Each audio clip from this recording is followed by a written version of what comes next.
I hit my first 100 grand in 4.5 years. My first year in LA, I only made $19,000. I was sleeping on a couch and lived on $900 a month. And yet I still got everything wrong after that. If someone had just sat me down and taught me these 21 things, I would be where I'm standing years faster. This first one has nothing to do about money. You spend to protect your identity, not to meet your needs. Here is the number one money mistake that is underneath every other money mistake. You don't actually buy things because you need them. You buy them because of who you think you are. This is exactly why the guy who sees himself as the successful one will go out and buy the expensive watch to prove it. The girl who grew up in a poor environment will buy the expensive bag in order to not feel that way ever again. It's not about being reckless. It's not about bad money management. It's about maintaining a belief of who you think you are. Identity maintenance. And this is exactly why most budgets fail, because budgets try to change your behavior, but it leaves your identity untouched. Most people will try to white knuckle through for a few weeks following an intense budget, but every single time they end up failing because their old identity ends up coming through, and identity always wins. I know from experience because there have been times in my life where I did really well saving money, but there were also times that I bought things and did things because of an image of how I wanted people to see me. The funny thing is that the rich version of myself never wanted those things in the first place. So before any other tactic in this video, there is one thing that has to change, and it's not your budget. It is your self-identity. You have to become someone who wants to build instead of someone who just performs. Number two, your income matters more than your investing skill. See, you're trying to become a really great investor when you should be trying to become a really high earner. And I can prove it to you with two people and a stat. Let's say you have person A who makes $45,000 and saves $5,000 a year. And then you have person B who manages to develop a really good skill and earns $150,000 a year and manages to save $60,000 a year. Both earn an 8% return. After 20 years, person A has $247,000 while person B has $2.9 million. That is 12 times the outcome. It had nothing to do with the fact that person B was smarter. It's just because they had more working capital. Now, here's a stat that will completely end this debate. So the S&P actually tracks professional fund managers every single year. And over the last 20 years through 2025, they found that 92% of professional fund managers underperformed a simple basic index. Keep in mind, these are people that have teams of brilliant people, teams of analysts, and yet still 9 out of 10 of those people could not beat the index. Warren Buffett, who is arguably one of the best investors of all time, has yielded somewhere around a 19.6% return over the last 60 years. That really is almost like the ceiling of what kind of average returns you're going to get over the long period. But when you compare that to income has no limit. You could easily double, triple, quadruple your income in just a few years if you learn how to build, sell, or lead people. So instead of trying to grind and learn how to get that extra 1 or 2% in your investing and become some unicorn investor, focus on earning more money instead and learn how to play the index. Now, just a heads up before we keep going, number 11 is the one that when I did the math made me feel completely sick. So make sure you stick around for it. Number 3, time in the market beats timing the market. Most people think getting rich in investing means learning how to buy at the bottom and sell at the absolute top. But the problem is nobody can ever time those perfectly. In fact, Vanguard actually ran the numbers. Fully vested in the S&P has earned an 11% return a year, but missed just the 10 best days out of 7,500, and that 11% drops down to just below 9. And the worst part of all is that the absolute best days are usually right after the worst days. So you really can't dodge the bad without missing the good. Number 4, the easiest raise is the one that you actually give yourself. You should be spending a disproportionate amount of your time focusing on making more money and a little less time learning how to cut your expenses. This is very contrary to what we're taught. We're all taught to cut our expenses, focus on cutting back, coupons, get rid of those subscriptions. And that is important because you need to have the behavior of living below your means. You cannot out-earn bad spending behavior. But the problem is that you can only cut so much. There's a floor. You can earn an unlimited amount of money. And so that's why once you get the behavior down, focus most of your time on learning how to develop skills to earn more money. Number 5, the people who look rich usually are not rich. Every single status symbol out there, watches, cars, bags, planes, those are just purchases. They are proof that you spent money. It's not proof of wealth. There have been endless studies done on multi-millionaires. There's a book called The Millionaire Next Door by Thomas Stanley that dives deep into the actual spending behaviors of real millionaires. Dave Ramsey has also studied thousands of millionaires out there. What both of these things have found is that the average millionaire drives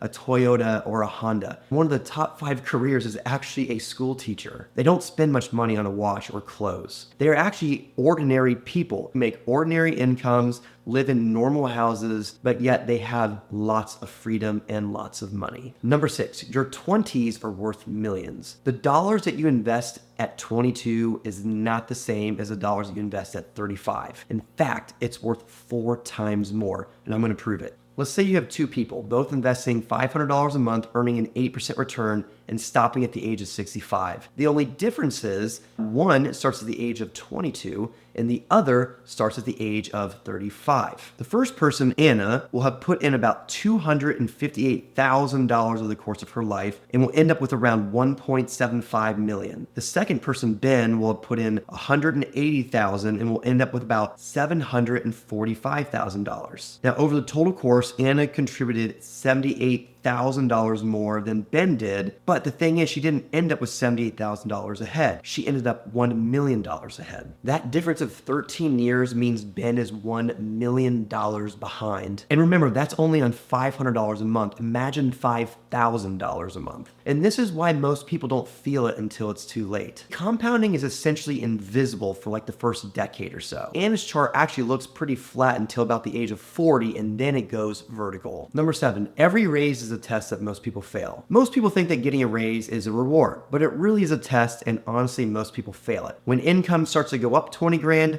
expenses go up 20 grand. Nicer apartments, newer car, better toys. This is what we call lifestyle inflation. And it happens so easily and we all justify for so many what feels like valid reasons. The problem isn't that you've upgraded your lifestyle some, it's that the savings rate stays the same. So as a general rule of thumb, anytime you get a pay raise or you start to make more money, you should always bank at least half of the increase into a separate account before you start putting anything else into your checkings account to spend. Number 8, consumer debt is the best return you'll ever refuse. Most of us are out there trying to earn 8, 10, even 11% returns when we're sitting here paying 20 to even 30% to Visa or our credit card. That is essentially trying to run up a downward escalator. By paying off that 20 to 30% credit card, you're getting a guaranteed return on your investment that is also tax-free and risk-free. Remember, Warren Buffett, one of the greatest investors of all time, has only averaged 19.6% return. Even he is not beating what your credit cards are getting. Number 9, buy the asset and let the asset buy the toy. Most people are not that confused between assets and liabilities. The problem is that most people buy the liabilities first, like the nicer car,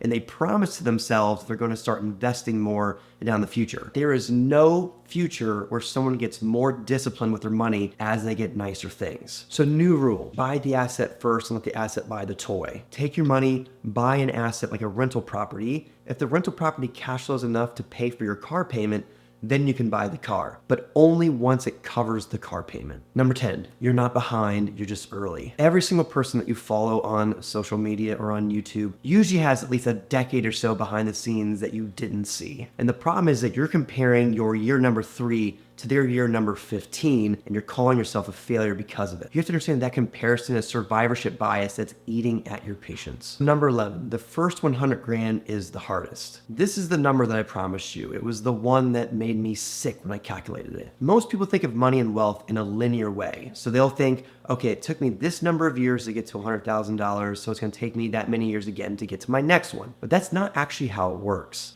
At $500 a month and an 8% return, your first $100,000 is going to take about 11 years. The second $100,000 only takes about 5 years. The third $100,000 takes about 3 years, and then the fourth only takes 2.5 years. It's the same contributions, same returns, but the gap continues to collapse over time. So the amount of time it takes is shorter. That 11 years didn't buy you $100,000. It helped you get the engine or the pipeline needed in order to let that engine continue to work for you. And this is why most people fail to achieve their financial goals. They'll spend many years grinding, but because they're not seeing much movement, they end up quitting before that 11 years hits. That allows them to actually build wealth over time. Number 12, you were taught to fear the wrong thing. Most people were taught growing up that investing can be really dangerous or risky, but saving money is safe. The problem is that both of those are actually backwards. This is actually what you should be afraid of. On average, inflation runs about 3% per year. But if you actually base it on the amount of money supply that is growing, that grows on average by about 8% per year. What does that mean? That means the dollar that you have is losing 8% of its value. So if you start with $100 the first year, it's only worth $92 the next year. And within 8 years and 4 months, your money has lost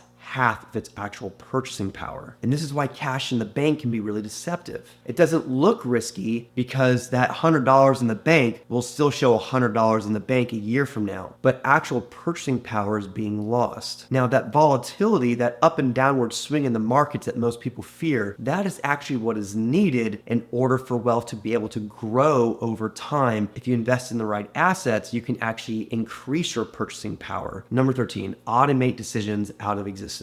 One of the easiest ways to not invest is to not make it automatic. Every single time you have a reason to not invest, you're going to take it. An expense came up, the markets look really scary right now. There's always going to be some excuse. The wealthiest people are always the ones that automatically invest. And in fact, there's a great book called The Automatic Millionaire by David Bach that goes into detail about why making everything automatic always is the best way to go. Number 14, stop comparing your bank account to a marketing budget. You think you're seeing wealth on your feed, but what you're really seeing is content. Cars that are rented, money that's being used as a prop, screenshots of portfolios. Apply skepticism to everything, including things that you hear even from people like me, someone who's teaching you about money on YouTube. Always run the numbers yourself and don't compare someone's content to your actual life. Number 15, there is no passive income, only deferred income. Nobody has passive income. They simply have income that they paid for in advance. That rental property that's earning passive income needed a down payment, and that down payment probably came from active income. Or that person that's earning money selling courses online had to spend years developing the expertise and knowledge